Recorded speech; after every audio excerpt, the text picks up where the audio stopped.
Bonjour tout le monde, je suis au Kiyo Festival, un festival d'été japonais qui est installé à Gland depuis 3 ans et derrière tous ces décors, il se cache des mois de préparation. Je peux rencontrer il y a quelques jours Maxime qui est en charge en fait de tous les éléments décoratifs que vous pouvez voir dans ce festival. Je l'ai rencontré ici même il y a quelques jours, on remonte le temps. Bonjour Max. Bonjour Shams. Ça va? Oui, très bien, merci. Alors vous vous occupez de tout ce qui est décoration pour le Kiyo Festival? Oui, c'est ça, décoration et infrastructure. Nous, on apporte des éléments dans tous les sens. Donc il faut imaginer qu'il va y avoir une grande scène tout au fond du terrain.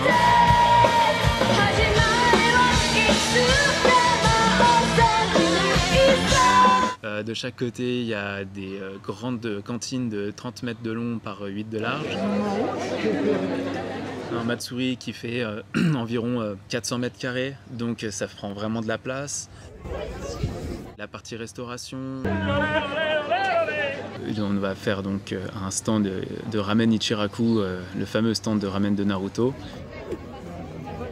Et puis on refait revenir le poneglyph. Le poneglyph? Ouais, le poneglyph, c'est vrai que si on n'explique pas, seuls les fans de One Piece comprendront.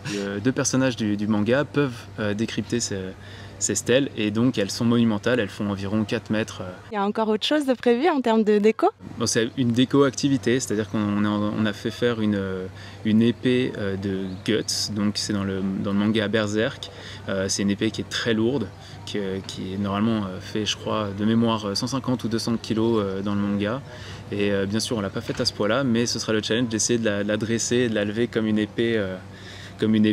Voilà, classique. Ça va être aussi un challenge de la fabriquer cette épée, comment vous y êtes pris? Eh ben justement, on travaille avec un partenaire, Real Inox, qui est à Gland et qui nous fait l'épée. Donc on a fait les plans ensemble, on a regardé la meilleure manière de concevoir cette épée pour qu'elle soit résistante, en même temps qu'elle soit ressemblante à l'original.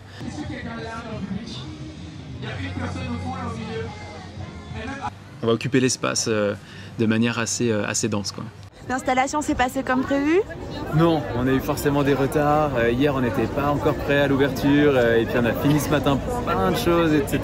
On est trop content d'avoir ouvert. On a enfin la réalisation de tout ce qu'on a mis des mois à concevoir. Donc, maintenant, c'est la récompense. Et puis, on voit des sourires, on voit des gens heureux. Voilà. Nous, on voit des petits couacs de l'intérieur. Il y a des petites choses qui sont forcément améliorées comme toujours. Mais globalement, on est hyper content du résultat. Quelle est la place des décors dans le festival? Ça a son importance? À peu près 90% de son importance, effectivement.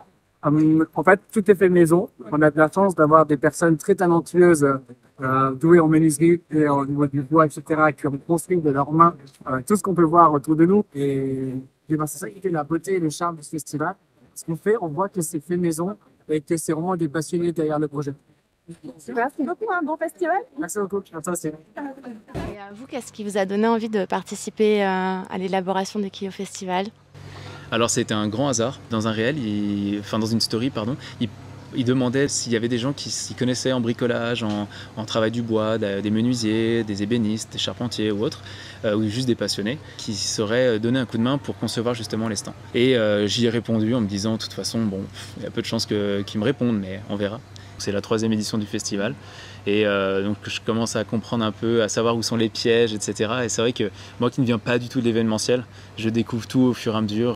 Est-ce que vous faites quoi en dehors du festival? Je suis en 2e année de master d'enseignement et je suis employé aussi dans un collège, ce qui me sert aussi de stage.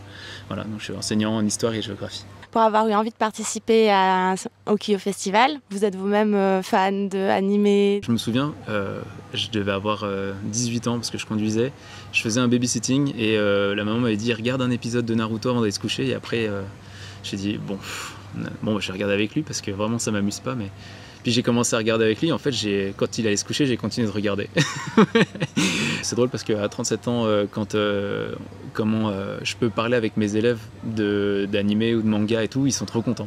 Parce que ça crée un lien et ils ne s'attendent pas que moi, prof, à mon âge, je lise des mangas, etc. Okay. Et du coup, c'est lequel votre préféré? Oh, c'est dur, ça c'est la question piège. Je pourrais pas dire mon préféré parce que j'en ai pas vraiment. Mais il y en a qui ressortent, mais il y a des classiques, Naruto, One Piece, c'est forcément les plus connus, mais ça reste, ils ne sont pas les plus connus pour rien. Récemment, je me suis beaucoup amusé à regarder aussi Dan Dadan, Haikyuu, qui est un animé sur le volley. Forcément, les Dragon Ball Z, ça c'est des choses qui m'ont vraiment accroché quand j'étais plus jeune, et je pourrais en citer vraiment une myriade parce que c'est incroyable. Ouais, bah dis donc, c'est quand même assez impressionnant de se dire qu'il y a encore quelques jours, il n'y avait rien de tout ça. Si jamais vous avez raté le Kyo Festival de cette année, sachez qu'il sera de retour l'année prochaine. J'espère que cette découverte vous a plu.